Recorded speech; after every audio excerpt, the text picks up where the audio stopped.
días a todos los presentes, señor decano, nuestro primer expositor, Max Hernández, y a todos quienes nos acompañan en la sala y también en las redes de la Universidad de San Marcos y de la Facultad de Ciencias Administrativas en particular, que están transmitiendo en vivo en este momento. Para mí es un honor que este ciclo de conferencias se inicie con la presencia de Max Hernández. Max Hernández es una voz, una opinión autorizada en el país de no solamente su especialidad, el psicoanálisis, sino fundamentalmente el quehacer nacional. No es gratuito que esté ahora de secretario ejecutivo del Acuerdo Nacional. Sus libros, sus entrevistas, su pensamiento sobre el quehacer nacional, sin duda lo ponen en el centro de este debate y, por supuesto, también de su posible solución. Como ha dicho nuestro decano, el objetivo de este ciclo de conferencias es entonces poner en agenda la problemática del desarrollo sostenible de cara no solo al presente, sino al futuro. Y eso es un tema que la academia no debe evitar. El día a día, que lo vemos en nuestras vidas y en los medios de comunicación, impide que tengamos momentos de reflexión para mirar nuestro pasado, entender nuestro presente y tener una visión sobre el futuro. De manera que en un país como el nuestro, donde tenemos tantos problemas en estos momentos, pero también tantas oportunidades, inaugurar este ciclo de conferencias sobre la Agenda 2030 y los Objetivos de Desarrollo Sostenible con Max Hernández es un lujo que agradecemos y que esperemos toda nuestra comunidad y la opinión pública pueda valorar. Yo quisiera, con el permiso de Max, plantear tres contradicciones que creo que existen, de las muchas que pueden haber, y él nos dará luces sobre estos temas y con su ponencia, por supuesto, seguramente las resolverá o nos intentará ayudar en el camino. La primera contradicción es que somos un país de una historia milenaria. Desde el descubrimiento de Caral sabemos científicamente que el Perú es un país civilización de más de 5.000 años de historia. Y sin embargo nos cuesta tanto mirar el largo plazo, el mediano plazo. Parece que nos gustara repetir episodios de nuestra historia, y esto es una primera contradicción que encuentro. Aquí en este espacio, Ruth Shadi, la profesora de San Marcos, que además es mundialmente conocida por el seguimiento del tema de Caral, nos ha explicado cómo desde el estudio de Caral se pueden sacar lecciones para mirar al futuro. Pero parece que no lo hacemos, parece que no lo intentamos, o parece que no encontramos la llave para volver a ese escenario de largo plazo que los antiguos peruanos tenían como un común comportamiento, como un común accionar. La segunda contradicción que me permito plantear es: somos un país megadiverso, es decir, tenemos todas las cualidades de la megadiversidad en términos económicos, sociales, ahora políticos también, y eso está bien en democracia, pero sin embargo esa megadiversidad no nos permite respetarnos, antes aceptarnos, escucharnos y ojalá encontrar algunos puntos de consenso para avanzar. La diversidad no parece que la entendemos todavía como una fortaleza, sino la entendemos como un problema. Y la tercera contradicción que encuentro es que en esta historia milenaria, durante la mayor parte de estos más de 5.000 años, hemos actuado como una sociedad comunitaria. Hemos actuado en grupo. Nuestras comunidades todavía sobreviven allí en nuestro altiplano, en nuestra zona andina, en las zonas amazónicas. Y muchos de ellos han venido a la costa como parte de la inmigración, pero nos cuesta trabajar en grupo. Nos cuesta tener la posibilidad de sumar y encontrar entonces posibilidades mayores a través de la suma y de la multiplicación. Finalizaría mi introducción diciendo: parece algo curioso que habríamos estudiado más la resta y la división que la suma y la multiplicación en nuestro país. Max, te queremos dar la bienvenida, agradeciéndote nuevamente por tu presencia y estamos atentos a los que nos puedas señalar. Muchas gracias. El micrófono, Max, el micrófono tienes que aprenderlo. Bueno, muchísimas gracias. En primer lugar, quiero agradecer al doctor Hidalgo, cuya presentación ha sido tan motivadora. A ti, Enrique, no te agradezco porque eres, uno, un viejo amigo y dos, un viejo acuerdista. Y creo que esas dos cualidades seguramente han influido para una presentación tan halagadora, tan excesiva.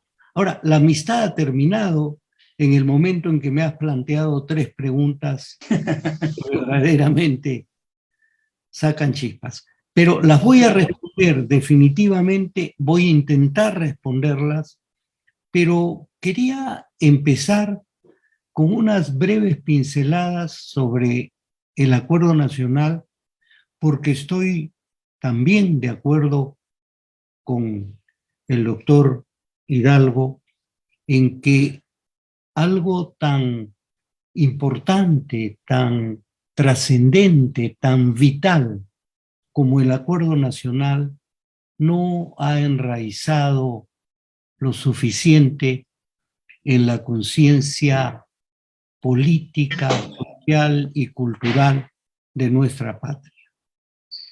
Quiero empezar entonces mencionando brevemente que el Acuerdo Nacional, a diferencia de otras instituciones, fue una institución que surgió de sus integrantes y no surgió de una decisión presidencial o legislativa.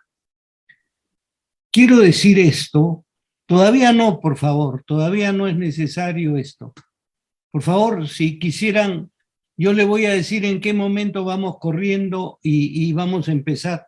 Empiezo simplemente diciéndoles que fue una creación porque el grupo de gentes que cuando salimos de una situación autoritaria a fines del siglo pasado, se reunieron para producir un documento que en ese momento constaba de 29 políticas de Estado.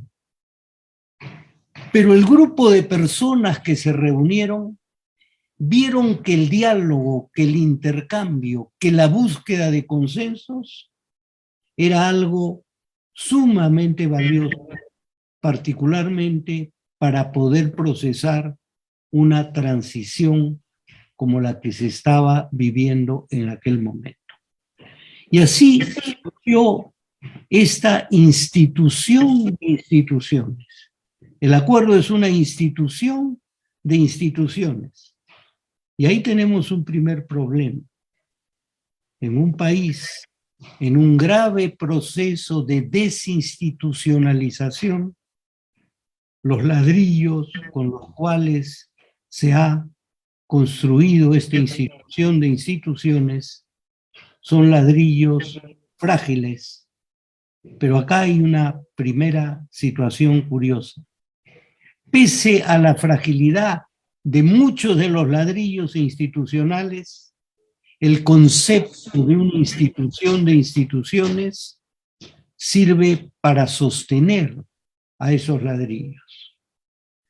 Pero el Acuerdo Nacional, además de ser una institución de instituciones, es un espacio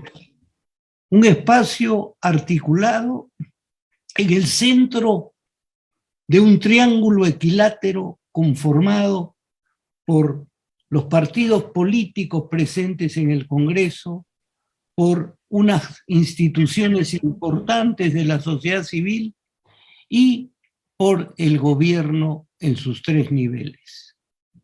Este triángulo equilátero alberga un área en la cual lo que queremos es buscar el consenso en pro del bien común a través del diálogo.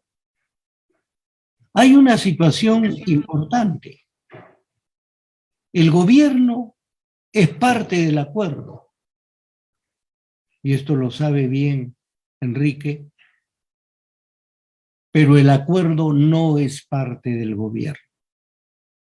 Esta curiosa situación que algunos presidentes la han entendido con absoluta claridad, hace que el acuerdo tenga un cierto grado de autonomía con respecto a los poderes del Estado. Con respecto al legislativo, en tanto y en cuanto los que están presentes en el acuerdo nacional son los partidos y no las bancadas. Y el conjunto de instituciones de la sociedad civil que están al presente como partes del acuerdo nacional. Pero hay otra situación que es necesario aclarar. El presidente del acuerdo nacional es el presidente de la República.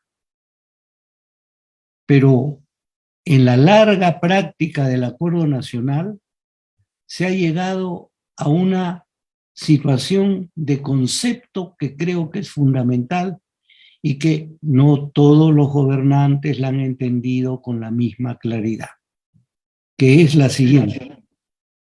El presidente de la República, en tanto presidente del acuerdo nacional, actúa no como jefe de gobierno, sino como jefe de Estado.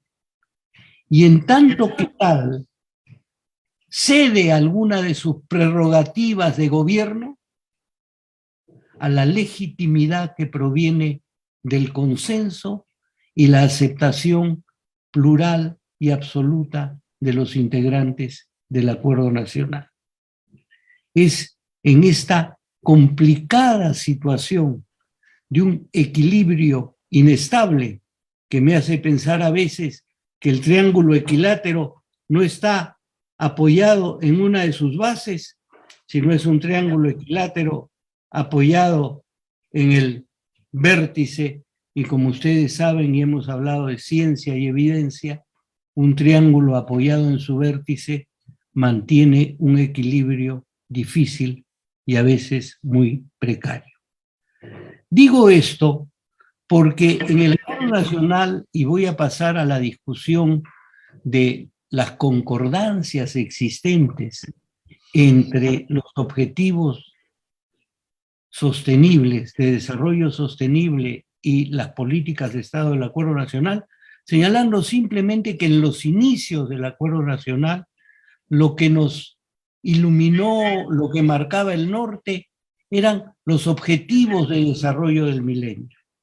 Ha sido a partir del 2015 que lo que hemos buscado han sido concordancias ya no con los objetivos de desarrollo del milenio, sino con los objetivos de desarrollo sostenibles. Y le pediría, por favor, si puede poner la lámina 3, para ir pasando rápidamente.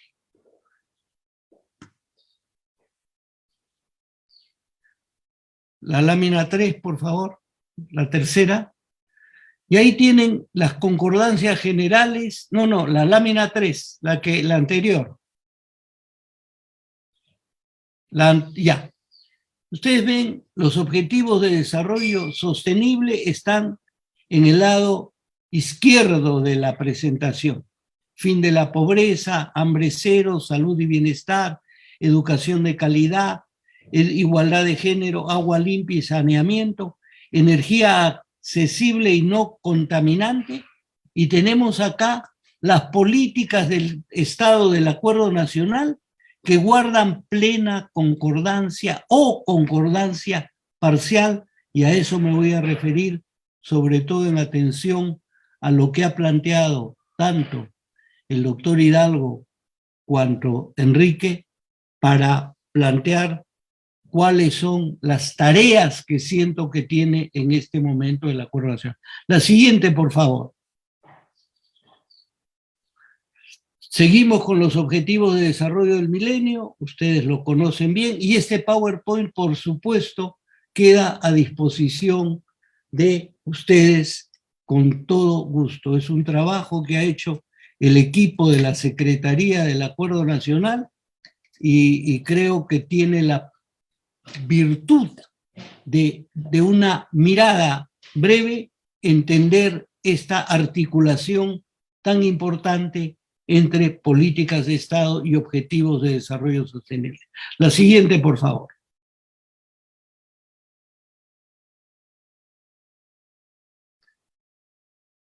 Y acá viene uno de los temas importantes.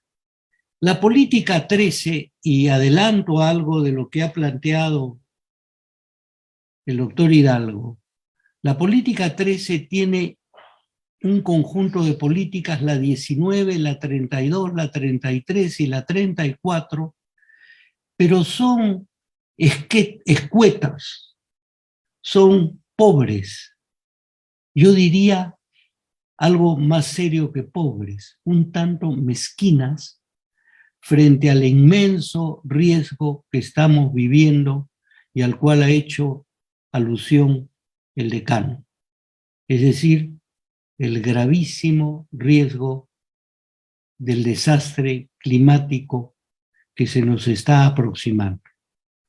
La política 19 también tiene algo que ver, y la política 19, 33 y 34 tienen que ver con la vida de los ecosistemas terrestres, pero repito, carecen de esa radicalidad necesaria en este momento para asumir la seriedad de la amenaza que esto significa, no solo para nuestro país, sino para el planeta en su totalidad.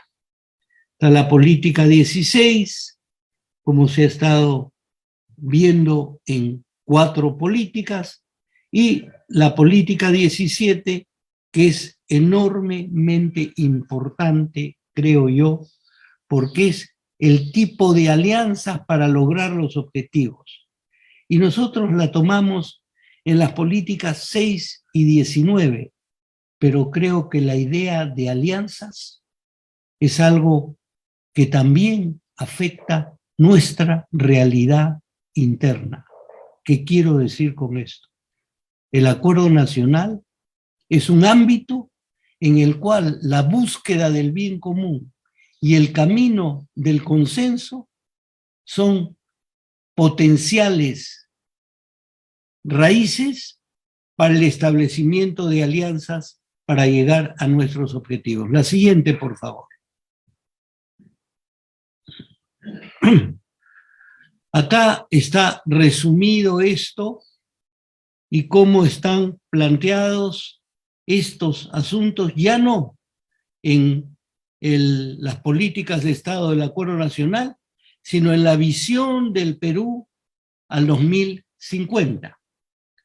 Y de nuevo, tenemos que hay una serie de políticas importantes y vinculadas a la gestión de riesgo de desastre, a la defensa de los recursos hídricos, etcétera, etcétera, etcétera. Pero de nuevo, constato la ausencia de una clara implicación de la visión 2050 con el tema de la situación del medio ambiente. Por favor, la siguiente.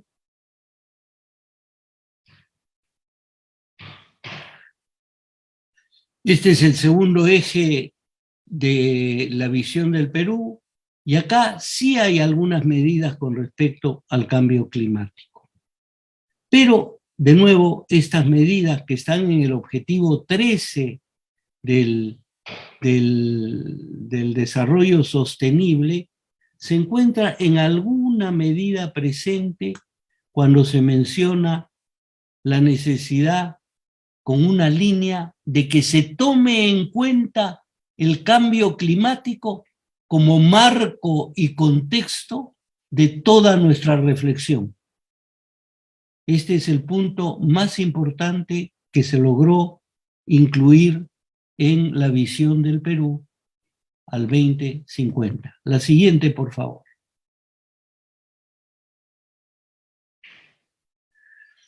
El eje 3, de nuevo, perdón, esto sea, perdón, no, la siguiente, sí. No, incluso la siguiente, sí.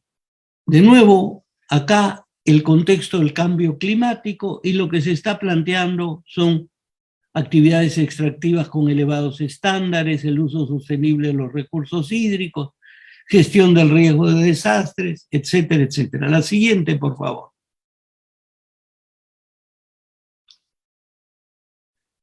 Y acá es todo el tema gravísimo que afecta a nuestra sociedad, cómo entendemos la relación Lima-regiones. Y una de las tareas del Acuerdo Nacional, en la época en que el Acuerdo Nacional visitaba las regiones buscando tal vez la posibilidad de crear acuerdos regionales, una de las ideas fundamentales era pedirle a las regiones que no repliquen la mirada limeña a la inversa. Si Lima ha mirado al país a través de un espejo narcisista, la frase no es mía, es del gran historiador y peruanista Bernard Lavallée, cuando planteaba cómo al leer el Mercurio peruano veía las limitaciones de los precursores de nuestra independencia que miraban al Perú a través de un espejo narcisista limeño, tampoco que las regiones, que las provincias, que las localidades miren al Perú desde el espejo narcisista de la propia región o de la propia localidad. Entonces, esto es un asunto importante con el cual voy adelantando el material con el cual voy a tratar de responder a lo que ha planteado Enrique. Aquí está la política 33, que quisiera que miren en negritas cómo hemos hablado el derecho al acceso a agua potable, etcétera, etcétera, en armonía con el bien común. Pasemos a la siguiente, ustedes van a tener todo este material. Y luego la política 34, impulsar un proceso estratégico, integrado, eficaz y eficiente de ordenamiento y gestión territorial que asegure el desarrollo humano en todo el territorio en un ambiente de paz. Y la última política creo que es muy importante porque probablemente el estar en una sociedad de información y al tener el conocimiento como norte, podríamos imaginar que la digitalización podría ser el ámbito en el cual la integración del territorio nacional y su vinculación con el resto de América y con el mundo se podrían dar. Pasamos a las siguientes. Ya creo que esto no es necesario. Pasamos la otra. Y estas conclusiones las voy a saltar también. Y por favor, ya retiramos el PowerPoint, que repito, queda con ustedes, para pasar a intentar comentar lo que ha planteado el doctor Hidalgo e intentar también responder lo que ha planteado Enrique. La primera pregunta, la primera contradicción que nos presenta Enrique creo que es muy importante. ¿Cómo es posible que un país cuya historia es milenaria y por lo tanto tendría que saber que el tiempo es una variable fundamental y que esta variable fundamental ha sido la que ha permitido la persistencia no solo de las arquitecturas arqueológicas presentes en Caral, en Chavín, etcétera, etcétera, sino también modos de relación de la sociedad con su entorno, tengamos una visión tan miope con respecto, ya no digo al futuro, sino al mañana inmediato. Yo creo que esto es probable que se deba a algo que vale la pena pensar, así sea brevemente. Estamos celebrando la primera hazaña de circunnavegación que se realizó y que se inició en 1519 y terminó en 1522. El viaje de Magallanes y Elcano. Pero también el año de 1519 señaló algo capital. La conquista de México significó el inicio del imperialismo transatlántico, en aquel momento de España y Portugal. Quiere decir que hace 500 años se iniciaron dos tendencias que han regido por 500 años. La globalización, señalada por la primera vuelta al globo terráqueo, y el imperialismo transatlántico. Y creo que ambas marcaron una ruptura importante, valiosa, pero también llena de sombras. Cuando uno estudia óptica, sabe que toda luz proyecta también sombras. Y la luz fue que se dio la posibilidad de que el planeta fuera solo uno. Pero la sombra fue que se dio en un contexto de dominación hegemónica, no solo política y económica, sino también cultural. Y probablemente una visión en la cual el reloj era más importante que el tiempo largo puede haber creado todo eso. Y yo, Enrique, les devuelvo, y le devuelvo también al doctor Hidalgo, esta otra contradicción. Sí, ciencia y evidencia, pero la ciencia necesita de la mensuración exacta del tiempo. Para la ciencia, lo que dura es la cronometría, aquello que se puede medir con exactitud, en ese sentido absoluta. Pero el ser humano vive también lo que se llama un sentido de duración. Y un sentido de duración tiene que trascender los límites de la propia existencia, porque de otra manera la duración se encoge en la vanidad del individuo. Entonces, un primer intento de responder a Enrique y una devolución es, sí, es curioso que no tengamos esa visión. Leía el otro día lo que plantea Kissinger con respecto a lo que está ocurriendo en estos momentos en el mundo y lo que piensa sobre China. Y dice una frase absolutamente pertinente para lo que estamos hablando. Henry Kissinger dice, China, a diferencia de Europa, no se formó por los pactos y alianzas entre diversas naciones, pueblos, regiones, que cada uno tenía un idioma distinto, etcétera, etcétera, sino con una vocación absoluta de extensión y de unidad, y porque en alguna medida lo que para Europa era un problema de espacio, para la China era un problema de tiempo.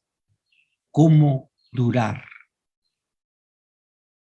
En la China primaba, y voy a citar una frase del poeta Paul Éluard, el duro deseo de durar. Y esto es una cosa muy importante. Y el duro deseo de durar implica que contemplemos la persistencia de la tradición en nuestro presente para poder proyectarnos a un futuro. En fin, esto con respecto a la primera parte, pero también ha planteado Enrique algo mucho más complicado. Somos un país mega diverso. Yo trataría de resumir eso en una lógica que lleva, por supuesto, las marcas de mi deformación profesional o formación profesional. Yo diría, si nuestra vocación fuera concordante con nuestra diversidad, tendríamos que decir que nuestra identidad solo se puede dar en clave plural. Es decir, tenemos que conjugar aquello de la identidad que une con aquello de la pluralidad que distingue sin dividir. Y ahí creo que hay temas que nuestra sociedad no ha resuelto, que yo creía que estaban más resueltos que lo que han estado. Yo creo que han emergido formas particulares de racismo. Y no voy a insistir en esto porque creo que este es un asunto que cada quien debe resolverlo de los acá presentes en su propia intimidad. Yo veo que, sobre todo en los medios y en las redes, aparecen formas en las cuales lo que prima es, por un lado, la soberbia y el desdén, y por el otro, la revancha y el resentimiento. Y no digo que no hayan fundamentos histórico-culturales para esas posiciones. Lo único que sé es que ambas posiciones, y en su contradicción brutal, lo único que hacen es producir una absoluta parálisis. Y es una parálisis llena de odio, porque en el encuentro entre estas dos situaciones, lo que se produce es un odio al otro, un odio a veces abierto, a veces solapado, pero que creo que tenemos que comenzar a enfrentar, porque lo que creíamos que se había superado, lo que creíamos que se habían superado gracias a pensadores como el Inca Garcilaso o Guamampoma, o pensadores como en su momento Baquíjano y Carrillo, la gente del Mercurio, Bustamante, el hombre que defendió a los indios, en las tesis integradoras, cada una a su manera, de personajes tan brillantes y tan diversos como Víctor Raúl Haya, Víctor Andrés Belaúnde o José Carlos Mariátegui, ese intento de hacer del Perú una visión de conjunto que integrara a todos, parece que esto se ha disuelto y se ha perdido en una serie de enfrentamientos lamentables, y tan lamentables como banales, y tan banales como dañinos, y tan dañinos como siniestros. Y por último, esta propuesta de esta matemática, de esta aritmética que se recrea en la resta y en la división y que parece ignorar la suma y la multiplicación. Yo creo que el comentario que he hecho hace un minuto es aquel que hace que no tengamos la posibilidad de sumar. Creo que esta es otra de las razones por las cuales el Acuerdo Nacional es por momentos una idea, un concepto, una linda idea, pero que no agarra la fuerza que una idea de esa trascendencia y magnitud debiera agarrar. Porque estamos entrenados a ver en la diferencia no la posibilidad de sumar, sino la ocasión de subrayar no una diferencia, sino una desigualdad. Y creo que esto es un asunto realmente grave. Había mencionado mi deformación profesional.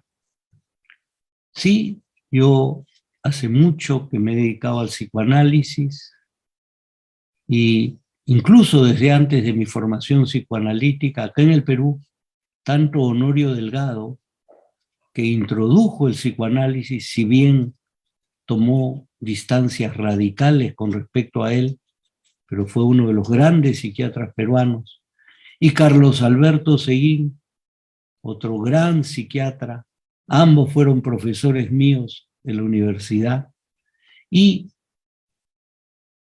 Freud tenía una idea que creo que es brillante. Hablaba de un narcisismo de las pequeñas diferencias.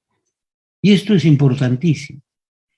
Cuanto más se parece a mí un sujeto, un individuo, cuanto más se parece a mis ideas, la idea del otro, cuanto más se parece a mis propuestas políticas, la propuesta del otro, tanto más exacerban mi necesidad de decir, yo soy diferente, no me confundan, no me mezclen, no disuelvan aquello que yo considero que es la esencia misma de mi identidad. Y creo que esa enorme dificultad de sumar sí requiere algo fundamental. Es un profundo esfuerzo reflexivo de todos nosotros. Y no es que yo crea que la reflexión es lo único. Reflexión sin acción, pues no camina, ¿no? Ya lo decía Kant, concepto sin imagen no funciona. Imagen sin concepto tampoco. Pero ¿cómo logramos una articulación? Y creo que la iniciativa de la facultad, esta iniciativa de la facultad, es algo que debiéramos replicar. Creo que es necesario que recuperemos el valor del diálogo. Voy más allá. Entendiendo que la palabra diálogo no quiere decir di de dos, sino dia a través. El diálogo es la razón compartida, la razón que se produce en el encuentro, una razón que es aceptada por los participantes del encuentro.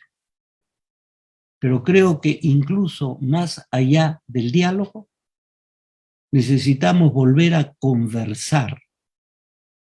¿Y por qué subrayo la palabra conversar sobre la palabra dialogar? Porque en el más amable de los diálogos tenemos una tendencia a querer imponer nuestro punto de vista. Hablo el más amable, el más civilizado, el más generoso de los diálogos. Esto lo vemos en el Acuerdo Nacional. En el Acuerdo Nacional, y Enrique ha estado presente en muchas instancias del Acuerdo Nacional, como representante en un momento de su institución, ha estado luego en el momento que ha sido ministro, luego ha estado en grupos de trabajo, etcétera, etcétera.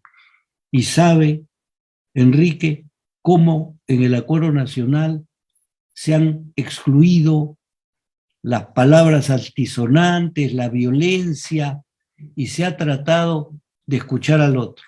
Pero no es solo un asunto de cortesía y de modales, que tanta falta también nos hace. Es un asunto de más trascendencia. Lo más difícil es escuchar.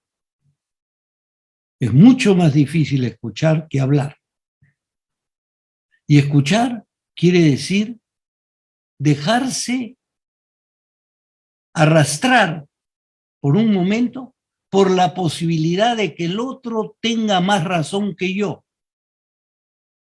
Y si yo puedo aceptar que el otro puede tener más razón que yo, y no hablo en debates intelectuales en los cuales yo puedo dejarme convencer porque hay una regla de argumentación científica.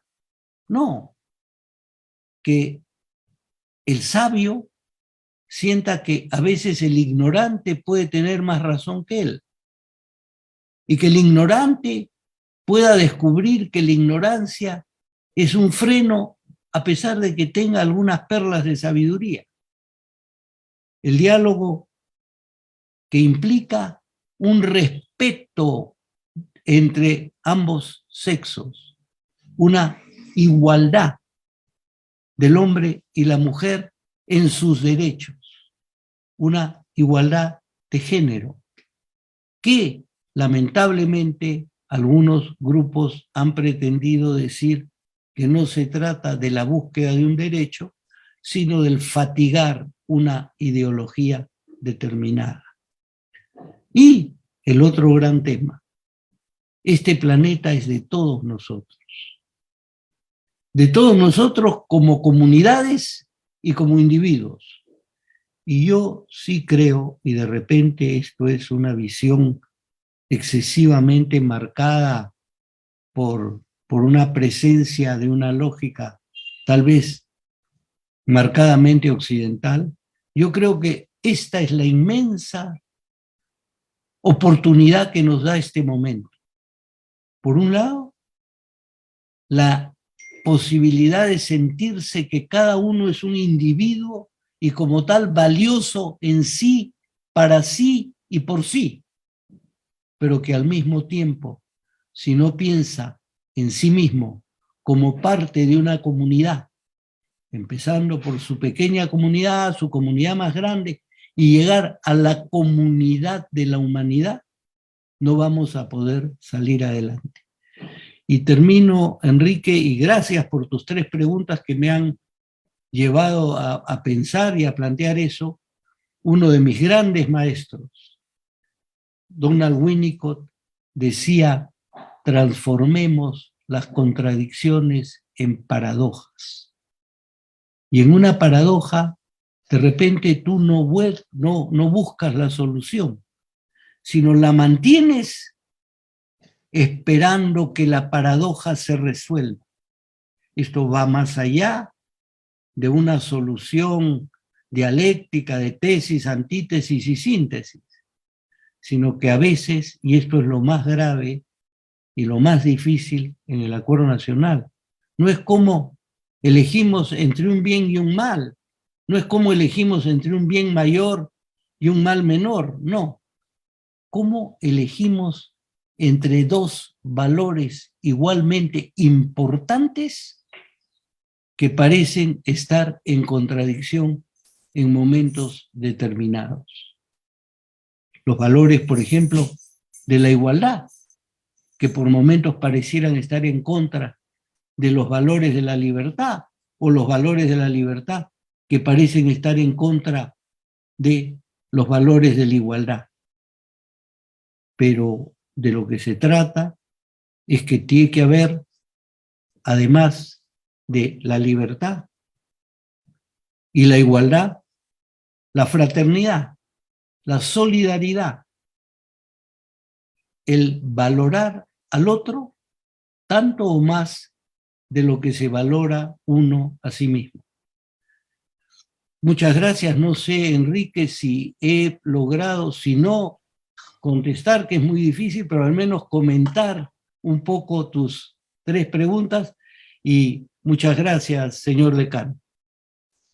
Oh, gracias a ti, Max. Estoy seguro que la audiencia que nos sigue en directo y la que nos seguirá en el futuro, porque estas conferencias, Max, se cuelgan en la plataforma de San Marcos y tienen una visualización muy grande, de manera que Tus respuestas, estoy seguro, están generando ya en quienes estamos escuchándote una serie de inquietudes y generarán muchos más en el debate que ahora en estos días tendremos. Yo quisiera, tenemos algunos minutos, pocos minutos todavía, pero quisiera preguntarte algo mientras voy leyendo si en el chat los asistentes han puesto alguna pregunta.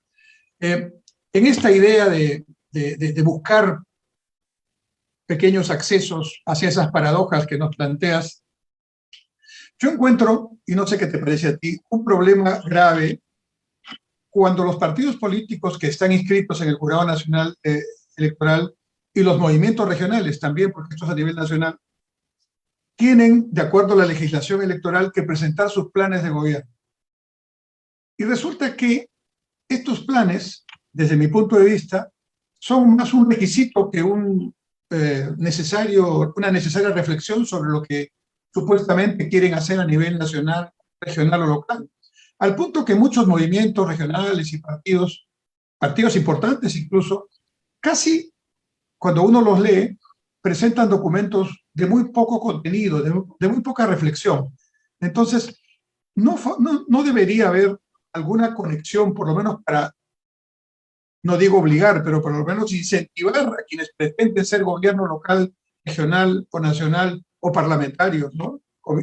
Autoridades elegidas, que por lo menos deberían intentar que su pensamiento sobre los temas que consideren importantes vaya de alguna manera en relación a lo que hemos conversado esta mañana, es decir, a los acuerdos, a las políticas de Estado del Acuerdo Nacional, al objetivo 2050 que ya está trabajado y que tiene obviamente que ser interiorizado por cada uno de nosotros, porque ahora resulta que para que los candidatos sean candidatos tienen que presentar el plan, pero a veces ni los candidatos leen lo que se presenta. Entonces es un tema bien complicado, Max. No sé, quisiera tu comentario al respecto. Sí, Enrique, mira, nosotros en un momento planteamos las concordancias entre los planes de los partidos políticos y las políticas del Acuerdo Nacional. Lo hicimos ex post. Esto estoy hablando hasta el 2015 debe haber sido. A partir de ese momento se ha producido algo complicado en nuestro país.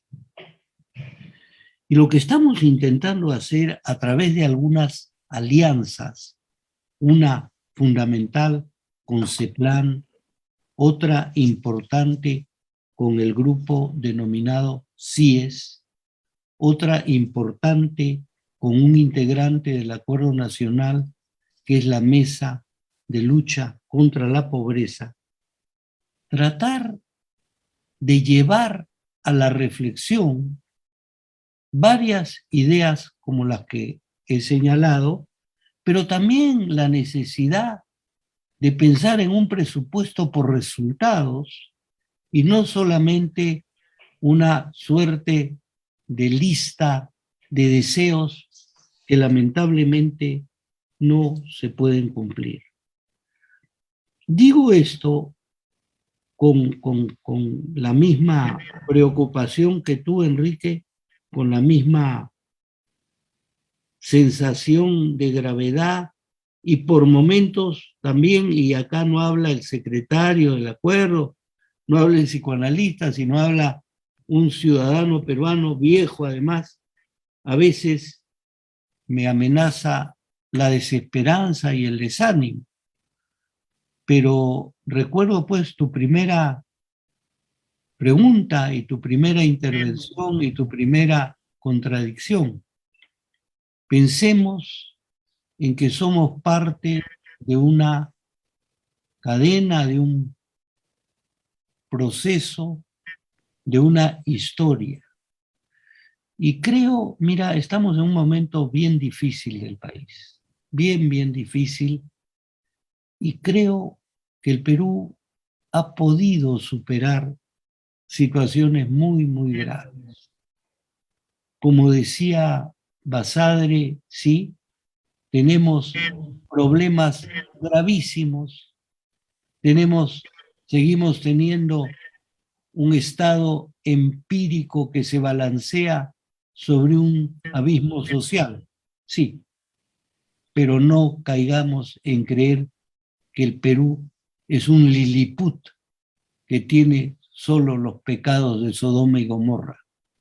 El Perú es una posibilidad, un proyecto, y lo debemos a la gente que rindió lo mejor de sus talentos, su vida, para pensar el Perú y para cada uno de nuestros compatriotas que está luchando por persistir, por sobrevivir, los campesinos que están buscando recuperar. Sí, cierto que necesitamos la urea, cómo no, y necesitamos otros fertilizantes, pero sé de campesinos que en su agricultura familiar están buscando recuperar viejos modos de fertilización.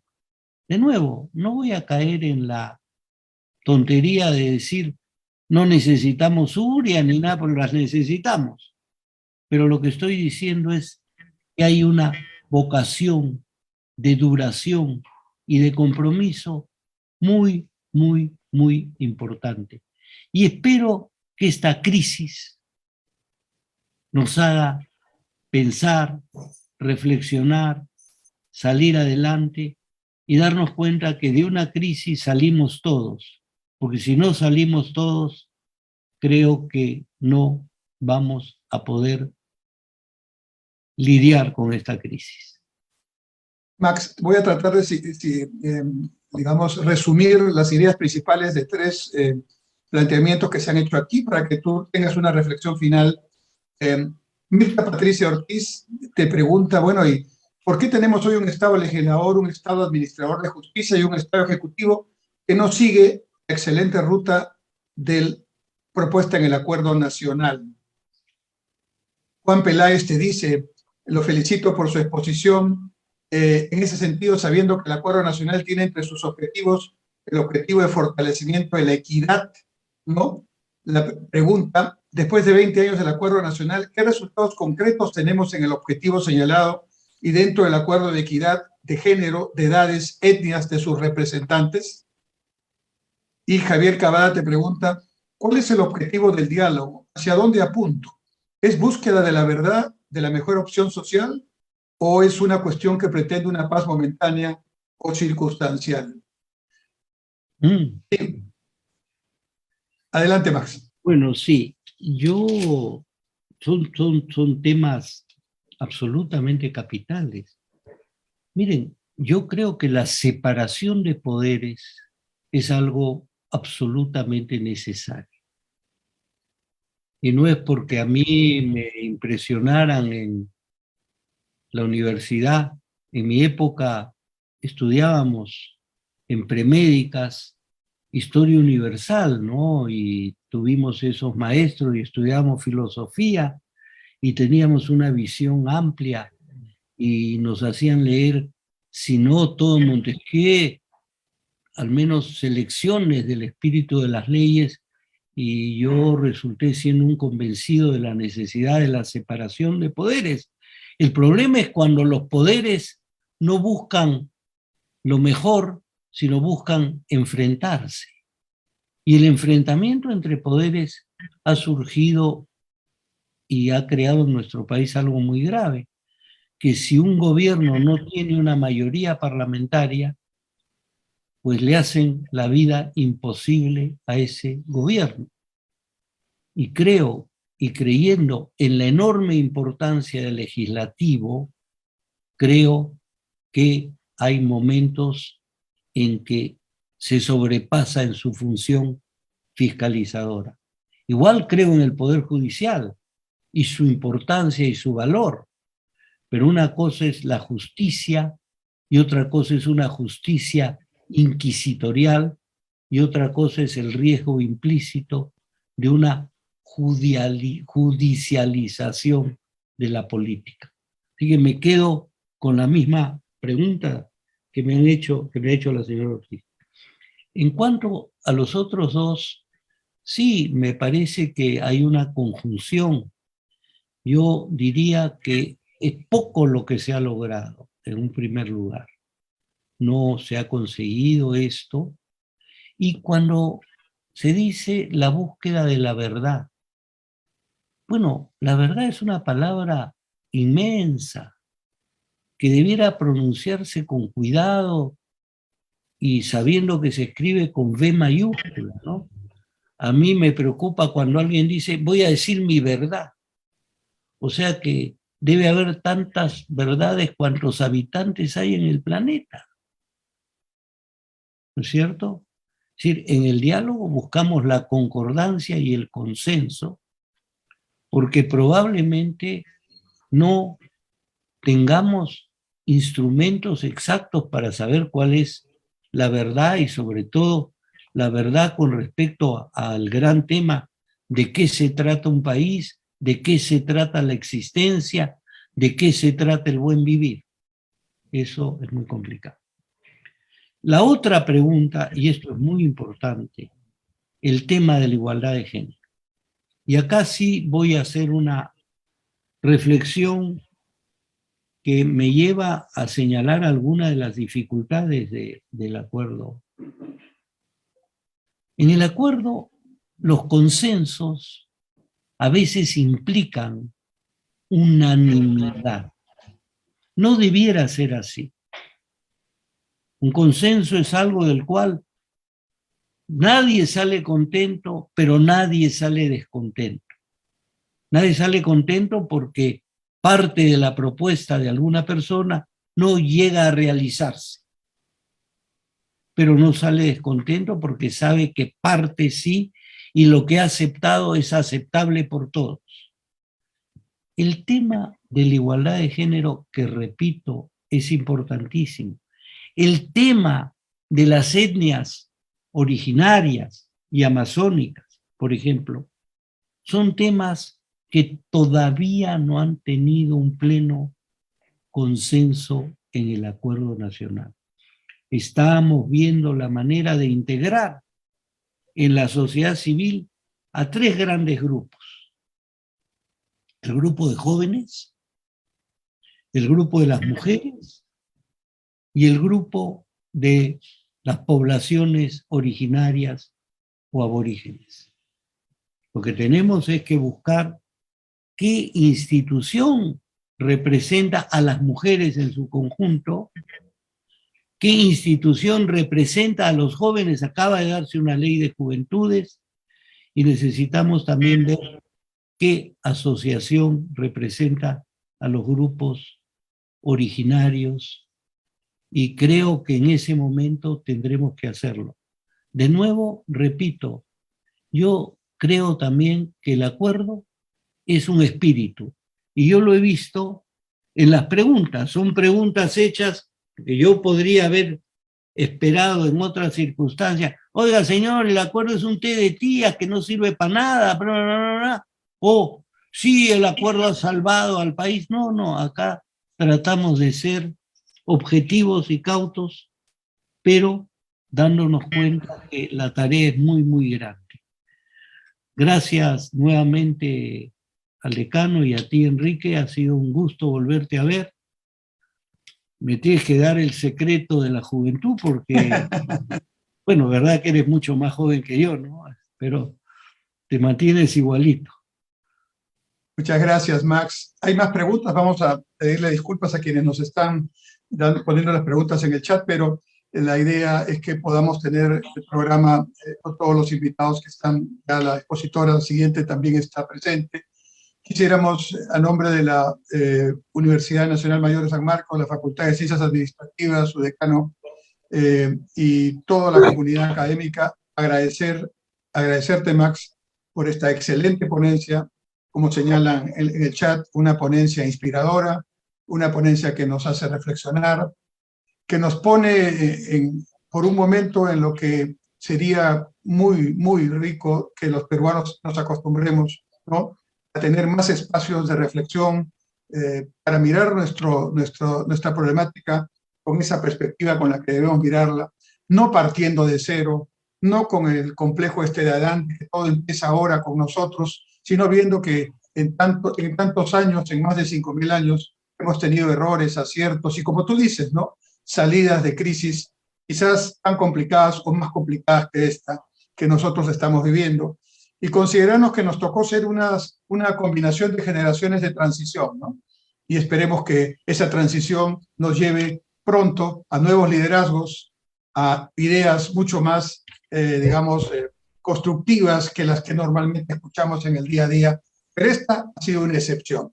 Estoy seguro que todos comparten conmigo esta sensación de estar en medio de tanta dificultad que seguramente nos desconectamos de la conferencia y volvemos a nuestro día a día y la vamos a encontrar nuevamente, tener una fuente inspiradora como tus palabras, tus reflexiones, tu conocimiento de esta problemática tan difícil que sin embargo nos da tantas esperanzas. Muchas gracias, Max. Esperamos tenerte pronto en nuestra universidad nuevamente. Muchas gracias de un viejo San Martín. Eso es. Además, en la Decana de América, que creo que está también cumpliendo su tarea al promover este tipo de debates. Muchas gracias, Max.